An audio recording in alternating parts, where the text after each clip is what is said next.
220,000 steps, thousands of meters of elevation change, an average resting heart rate above 80 BPM, and 10 unforgettable days. In this video, I'm going to tell you about my time in Cusco, Peru, and I'm going to break it down by the numbers. Day 1. I took a 3.5-hour flight from Santiago, Chile to Cusco, Peru. I arrived in the late afternoon, so for the first day, all I had time for was checking into my hostel. I stayed at a Viajero hostel, kind of near the Plaza de Armas, and I basically had time to check in and then go get dinner and go to bed. So first day, didn't do much. For day 2, I just spent time getting used to the elevation of Cusco. So if you don't know, Cusco sits at about double the elevation of Denver. It's sitting at like 3,000 plus meters, 10,000 plus feet. A lot of people need oxygen support. For me, all I needed to do was just take it easy, rest for a bit, drink water, and drink Coca tea, which I'll talk about more later. Because Cusco's also got some hills. So you have to take a hill, and you're getting used to that level of elevation. Definitely need a day or two to get used to and acclimatize to Cusco's high elevation. While I was in Cusco, I tried 7 different kinds of Coca products, ranging from Coca tea to Coca chocolate to Coca candies. I tried it all. And the reason that Coca is so common there has to do with the thing I just talked about. The elevation is super high, and people there use Coca to help deal with altitude sickness. For the different consumables that I tried, like the Coca candy and the Coca tea, it's not noticeable at all. There was no noticeable effect for me. For the Coca leaves, you can put a bit in your cheek and you chew it and just kind of let it sit there, and you can put a little bit of a substance, like a black, almost tar-like substance that helps bring out the Coca a little bit more, and you just chew it. And for me, that one had a little bit of an effect. It kind of was like having a cup of coffee, but for the most part, the Coca was just kind of something for me to try and see if it helped at all. I'm not sure if it did or it didn't. Maybe it worked. I don't know. But the effects, if any, are very mild. 10 different kinds of food that I tried. And let me tell you, the food in Cusco and the food in Peru in general is so good. It was my favorite of all the countries I visited in South America. My favorite was the meal that I first had the first night that I landed. It was lomo saltado, which is just like chopped beef or chopped chicken. They kind of do almost like a stir fry, and they serve it with some vegetables like cut up bell peppers and onions over a bed of rice with some French fries. And oof, that is so, so good. I had it many times while I was there. I also tried some of the other classic Peruvian staples, or the things you might know that Peru eat that you haven't tried yourself. Like I tried cuy, which is guinea pig, and I had it two different styles, both of which I thought were actually very good. I did see some people order the guinea pig, though, that comes out as the entire guinea pig, and they even sometimes put like a hat or a costume on it. I didn't think that was super cool, and that wasn't for me. So I just had like the stewed version of it where I didn't have to look it in the eye, and it was good. It tasted quite nice. It's a bit hard to get all of the meat off of the bone, and there's not a ton of meat there because it's a small creature, but I thought it was delicious. I also tried alpaca twice again. First time I tried it was in a stew kind of situation, and it wasn't super good. It was okay, but it kind of tasted gamey, and I didn't like the sauce that it was in. But I gave it a second shot. So I got it from a vendor that I'll tell you later on where at. But I got it from a vendor, abuelita, who was making chicharron, basically, like of the alpaca, frying it up in little cubes. And I got that with some potatoes and corn, and woo, that time it was super good, actually. And I don't know if it was because I was super hungry at the moment or if it was actually just that good, but it was super good. So alpaca can be hit or miss for me. First time miss, second time hit. But overall, I think I would definitely get it again because I liked it. I also had some more staples like classic chicharron. They have big chicharronerias, that's a hard word for me to say, which are places that sound like what they are. They sell chicharron. And they have big glass cases of it out front where you can just say like, hey, I want some of that. They break it off, put it in a bag, and you can just crunch on it and go on your way. So that was super good. I also had some fresh grilled trout there, some ceviche, which they're known for good ceviche, and can confirm ceviche is super good. I tried salmon carpaccio. I tried trout carpaccio, and everything. All the food I had in Peru was just amazing. So 10 out of 10 on the food rating for the 10 different dishes that I tried while I was there. I got up to 45 kilometers per hour, or 30 miles per hour for the fellow Americans in the room, on a four-wheeler on a ride through the Sacred Valley. That trip was honestly so fun. It was a guided tour that I did, I think through Get Your Guide. I don't know, they have a bunch of different options for booking it, but I booked through Get Your Guide, and it was maybe 7 people, 8 people that all got on a four-wheeler, and we went through the Sacred Valley, and we ripped around. It was fun. They let me rip on the four-wheeler. Like I could, I was drifting, running around the corners, and just having a great time. Got so dusty. Luckily, I was the second in the row of the 8 people. So there was only one person in front of me kicking up dust. So I got dusty, but like the person behind me looked like they survived the Dust Bowl of the 1920s. Poor people, they were covered in dust. So pro tip, if you're gonna do the ATV tour in the Sacred Valley, wear something like a windbreaker that you can easily wash off. And if you're wearing anything white or anything you're not ready to get covered in dust, don't wear it at all. But it was a thing you can't miss. It was so fun. We got to see the Moray agricultural ring, ancient ruin. So it's like 12 rings that were constructed that go into a hole in the ground. And they said that they use each of those rings for an agricultural layer, basically. They'll grow a different crop on each level. I don't know if that's true or false. I'm just telling you what I was told. But anyways, it was cool to see. And we also saw the salt mines. There's salt mines in the Sacred Valley. And that was the first time that I learned at the age of 28 that saltwater springs existed. Because the water that they use to fill the salt pools just comes from the mountain. All they do is route it with a series of channels and blockades and stuff to different pools that they've built. And then they can harvest salt. So they fill the pools up with water, let the sun shine on it and evaporate, fill the pools up with water, let the sun shine on it and evaporate over and over and over again until enough salt builds up at the bottom that they can scrape it off with a shovel and put it in a bag.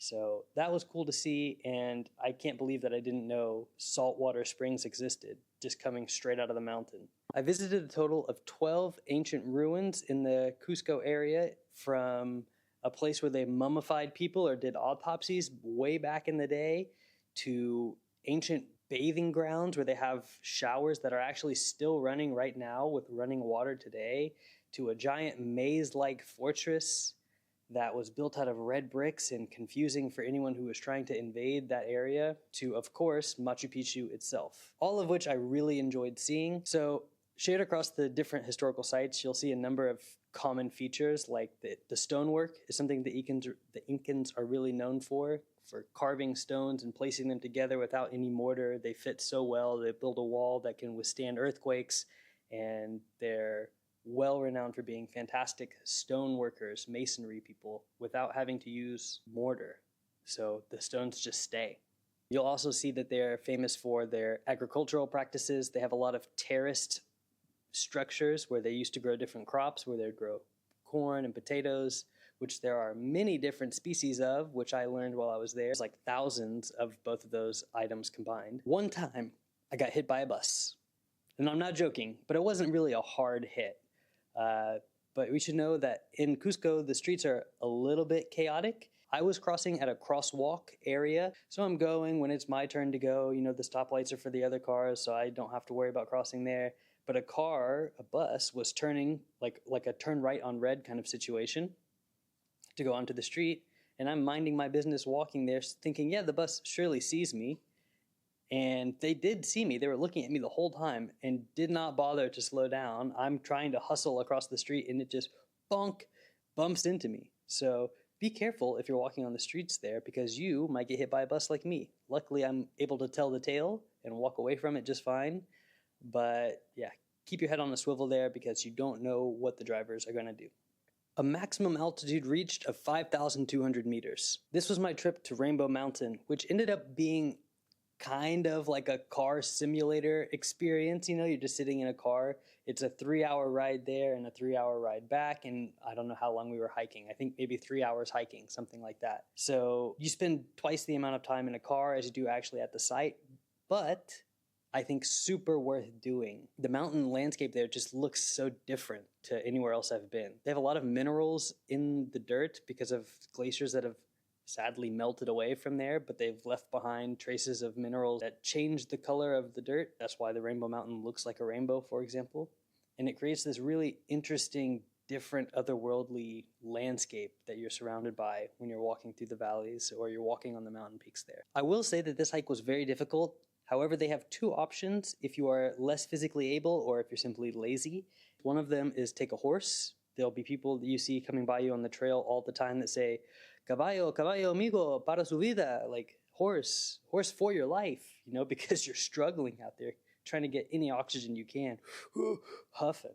So they know, they're like, yeah, for your life, bud, come on, get on the horse. Of course, you have to pay them, but if you want to go that option, you can take that option. Another option is they have four-wheelers or motorcycles there on the side that you can say, like, hey, I would like to go to the top, please. I don't remember how much it costs, but you just give them some money and then they take you on the motorcycle or their four-wheeler up the hill and they drop you off near the top. So you have two options there if you want to do it the easy way. But the views from the top are spectacular. You can look out over the edge and see some glaciers on the side. You're looking down across all the area you just hiked up, across this Martian-looking landscape. And there's even an extra section on the other side. I think it's literally just called the Red Valley, and it's exactly that. It's a red valley where it's a lot of iron oxide that has turned the dirt super red, and you just walk through it, basically. After walking up to the top of Rainbow Mountain, I didn't have the energy or the desire to go see some more red dirt from closer up, so I skipped it, and I really don't have any regrets about skipping that one. 781 different photos taken, and I took photos all over the place. Unfortunately for this YouTube video, a lot of the photos I took were vertical because at the time I was not planning to make a YouTube video about this. I was just trying to post stuff on social media or TikTok, stuff like that, short form content. But I've since decided that I want to do these types of videos. So I'll share some of the best photos that I have, but some of them are going to be vertical. So you'll have to deal with that. But I took so many photos. The place is so picturesque. If you're a photographer or you just like to have good photos for your camera reel, Cusco is an amazing place to visit for that.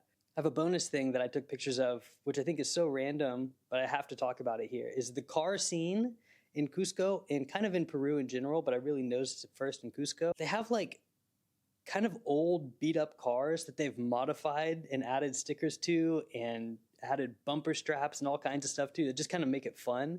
And I don't know, I thought it was super interesting to see. I'll show you an example of like this one right here, for example, a red car that you see on the street. And you see that kind of all over the place. So I thought it was fun. The Peruvian people seem to enjoy modifying their cars and adding flashing lights and horns and all of that. Even though it may be an old beat up car, they didn't care. They were still giving it love and adding their own custom touch to it. So I thought that was cool to see. 47 different times that I was scared by fireworks. There's just fireworks that happen all of the time. Why does this happen? I asked the locals. The best answer I got was something like, I don't know, it could be someone's birthday. Basically any excuse will do, like it's someone's birthday or something good happened in the country, their football team won, whatever, it doesn't matter. They're gonna shoot off fireworks. It doesn't bother you at all, but if you hear gunshots, it's not gunshots, they're just fireworks. 12 Pisco Sours consumed. Don't judge me, I was staying at a hostel, and they're delicious. No regrets. And for the piece de resistance, one modern wonder of the world visited. Of course, I had to go to Machu Picchu. That's what most people go to Cusco for anyways, and I was no different. I had to go see it for myself as well. But one thing I didn't know and I got super lucky about is the tickets for this sell out months in advance. I got so lucky when I was in Buenos Aires that I decided that I was going to go to Cusco and I wanted to go to Machu Picchu, and I looked at tickets that day because for the flights that I had already booked, the only time I could go to Machu Picchu was the last day. So I got so lucky, I just barely got a ticket for myself. So if you're planning on going to Machu Picchu and you already know the date you're traveling, book the tickets now because you don't want to miss out on that. You need a guide to go into Machu Picchu as well, and I didn't want to do a group tour really, so I looked into getting a private guide. I booked mine through Trek Experience, and it was fantastic. I got to go at my own pace. The guide took good pictures for me. The guides in Peru did a great job around the board on taking good pictures, so something to note. I don't know why they're better at taking pictures than other guides I've had, but they put in the extra effort to make your pictures look really good. I got to ask any questions I wanted, and I was asking a lot of questions all the time. You get to have a bit more of a natural back and forth, and if you're a curious person like me, then it's great because you get to pick their brain, and then they get excited to answer your questions because they see you're actually curious, and it just leads to a much more immersive experience for me. So I thought that was great. Another tip that I have if you're visiting Machu Picchu is to take a route that allows you to spend extra time in the park, because if you just take the easy, small loop, you're in and out. Like you can't go backwards. It's a one-way trail. and it can go pretty quick, especially if you're in a group and you don't get to control the pace at which you're going. You go, you take pictures, and then you're out. For me, I wanted to linger as much as I could in the park. I think you're allowed something like 4 hours. It might change, I don't know. Check the rules before you book your ticket. I got to spend a little bit more time in the park by picking the option where I could hike up Huayna Picchu, which is the mountain right there at Machu Picchu. And I think that was super worth it. Although the steps were quite hard, like I was definitely gassed and having to stop a couple of times to catch my breath. The view from the top was amazing, and I really enjoyed getting to spend the extra time in the park there. So if you're wanting to spend more time and to linger around, I think that's a good option for you. Especially if you want a viewpoint from above, that was really good. And I got super lucky because I had a blue sky day. I know people who went before, like the day before me and the day after me, and they both got rain. So I lucked out. You might have rain, but I think actually the rain makes for cool pictures. So make the most of it, you know, plan for whatever is going to happen. And I think you'll have a great time if it's rain or if it's sunny like I had. So overall, that's my stats for Cusco wrapped. We can do a rapid run through of them right now. 10 days spent, 220,000 steps, average heart rate 88 beats per minute, highest heart rate 176 beats per minute, average calorie burn of 3,054 calories per day, 12 ancient sites visited, 1 ATV ridden, unlimited dust inhaled on the ATV, a max altitude of 5,200 meters, 10 different foods tried, times asked, ¿Quieres un caballo, amigo, para tu vida? 24. Llamas fed, 6. Coca products sampled, 7. Hit by buses, 1. Still survived. Mountain dogs befriended, 1. I had a mountain dog that I befriended at the top of Rainbow Mountain. Salt pools observed, over 200. And abuelitas charmed, 2. I had one abuelita try to send me home with her granddaughter to the United States, and I said, no thank you, but I appreciate the offer. But that was it. That was my time in Cusco. I loved it. I absolutely want to go back. There's a lot of sites that I didn't even get to see, and there's hikes that I didn't get to do. The city itself has a very nice vibe. It's super touristy, of course. That actually isn't even that much of a bad thing for me because all the tourists I met were really cool and they were fun to hang out with. I would definitely go back to Cusco. The cafes were good. The food was good. The scenery was fantastic. Loved my time in Cusco. And if you want to hear what I thought about my time about the rest of Peru, stay tuned for the next video because I'm going to talk about how I got on a bus from Cusco to Lake Titicaca and Puno, to Huacachina, to Paracas, to all these different places in Peru. And I have a lot to say about that experience as well. So stay tuned for that one. And of course, in the future, I'll be talking more about my international trips, like the one I'm currently on in Kuala Lumpur, Malaysia. So subscribe to make sure you don't miss those. See you in the next video. Peace.